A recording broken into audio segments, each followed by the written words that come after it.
For Natlan, a common mantra that is repeated over and over throughout the Archon quests in version 5, and yet the characters that feel so strongly about their beloved nation feel so disconnected to the very land that they fight for.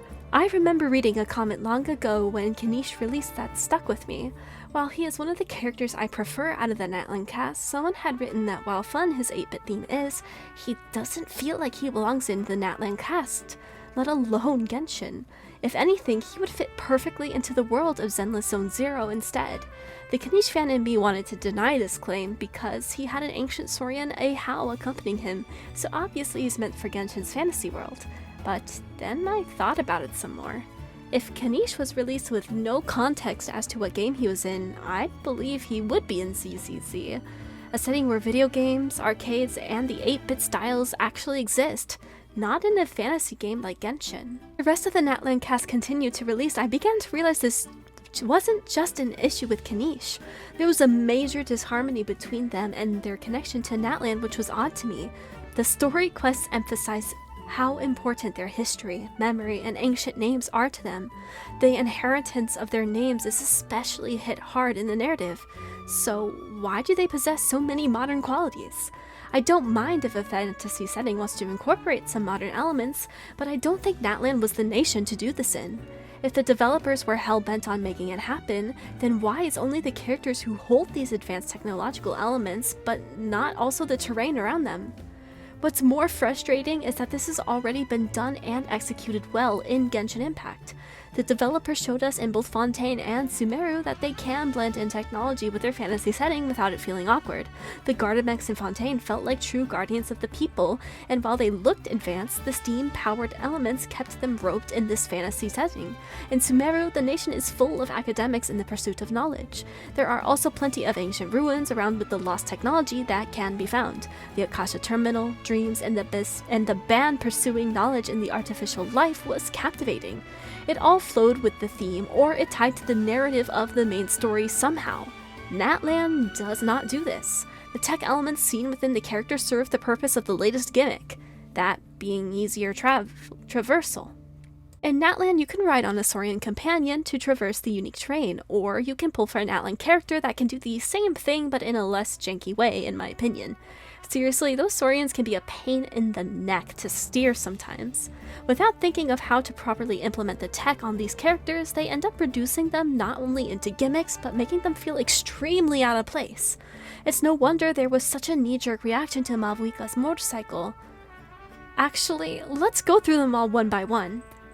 Kachina may be the only one that actually has any sort of sense, with having a drill being in the Children of Echoes.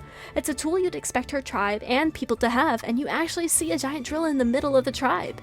This is an example of implementing the tech on the characters and setting, which makes all the other characters more frustrating because they've done it right with Kachina. Mualani has a surfboard shark that can traverse both water and lava, but she's the only one from her tribe that uses a shark while everyone else uses surfboards. While the idea of riding waves with a shark is pretty awesome, this does make her feel a little awkward. Not nearly as bad as the other characters in Natlan, but she could have seamlessly tied into her tribe better if she surfed on a Koholasaur. Of course, the designers could have given it some unique design elements too, and if her shark is a Koholasaur, it's not very well explained.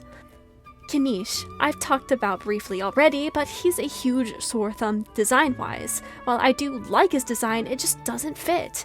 No one uses 8-bit, and Paimon even brings up how odd it is to have a flying Saurian that's as flat as cardboard.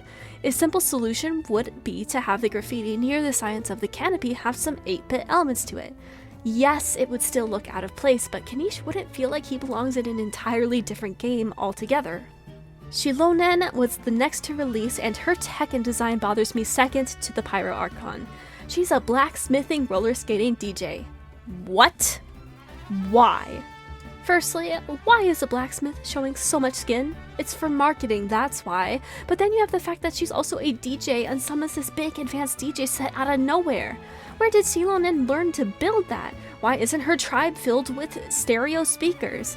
They could have these big speakers around the dance stage in the Children of Echoes to show that Shilonen's builds have had an impact on their breakdancing routines, but they didn't even try to make her technology blend in. Oh, and throw some roller skates on her too, would you? We can't forget about the travel mechanic that every Natlan character character is supposed to have. Not only does she struggle to fit in with Natlan, setting aside from the blacksmithing element, which her character design tells us nothing about her blacksmithing job, but her tech implementation is absolutely horrid.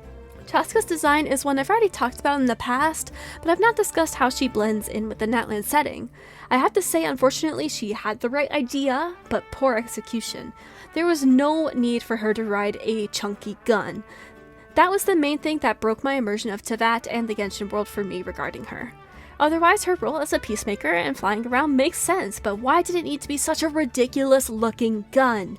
To implement this in a way that would have made more sense is if she had attached large guns on an existing Kukusor that she flew around on. They could say that the guns were imported from Fontaine, for an example. Auroron is a design that many have come to really hate, but out of everyone we've encountered so far, he's someone that isn't a crazy mismatch. Yes, the modern genes are a bit odd, but it's not completely out of left field that he would have a cloak with bat-shaped wings on it. I actually had to revisit his demo to see what type of technology he carried on him. It looks like some kind of ball that can emit electric energy that, to me, looks like the shape of sound waves. This just came across more as weird than anything else, but seeing as he's taking inspiration from bats and what I assume the Ictomosaurs are too, this is more forgettable than anything else. Sitlali is another one that doesn't really show much tech on her design or kit. The one thing that does bother me about her design are the two rings on either side of her head. What are they used for? Why are they floating there? It eventually became a question of why did the designer feel it necessary to include it? This is the one element to her design that feels extremely out of place, even with the feathers hanging off of it.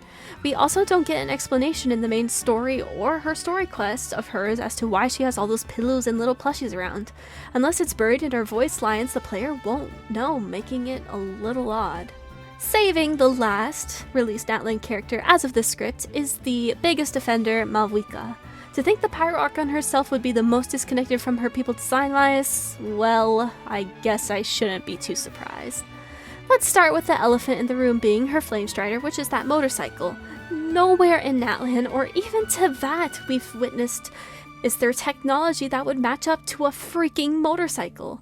Perhaps that's a bold statement purely coming out of my frustration with this design, but seriously, even Shilona's DJ set doesn't come close. If that wasn't already strange enough, she's wearing a biker outfit that makes me want to scream. Look at the zipper. Look at it. It goes all the way down to her private parts and up her back where it is zipped down so you can see her back where her hair is parted. Do you know how uncomfortable that zipper would be having it go right down the middle of your body like that? Then you have the zipper lowered on the chest and back with the sides exposed. Bro, come on. I will say that I do love her fiery hair and eyes, and the little sunwheel detail in the eyes is a symbol of her Archon hood, and I enjoyed that detail. But the rest of Malvika frustrates me to no end. There's nothing in the present or past Natlan that we know that could justify this motorcycle.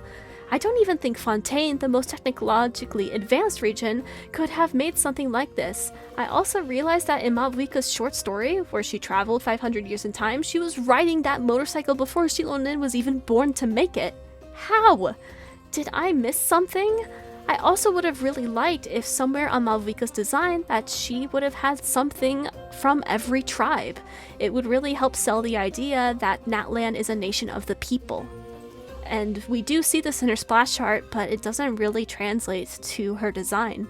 The character's dissonance from themselves to the land is what makes them feel so out of place. But what makes this worse is the forced emphasis on how tied to the land they are. The people of Natlan are sensitive to the ley lines, the Night Kingdom, and can't leave Natlan's borders. Yet, the playable characters that hold the most importance in the story are the least Natlan-like of them all. I look at the NPCs, and I feel more immersed into this region than when I do when I'm with one of the playable characters. If you made it this far into the video, thank you for hearing me out. I tried so hard to love Natlan and its cast.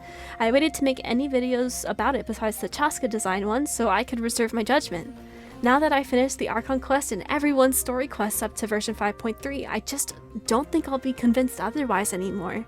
I know we have a few characters like Eva and Janssen to properly meet, but now I'm worried what disharmonized mess we'll find out next. The reason why the previous nations did well was because their characters felt like they belonged in terms of their design, purpose, and story. Back when Inazuma was coming out, you could instantly tell who was from that region based on their design, even if the story had its issues.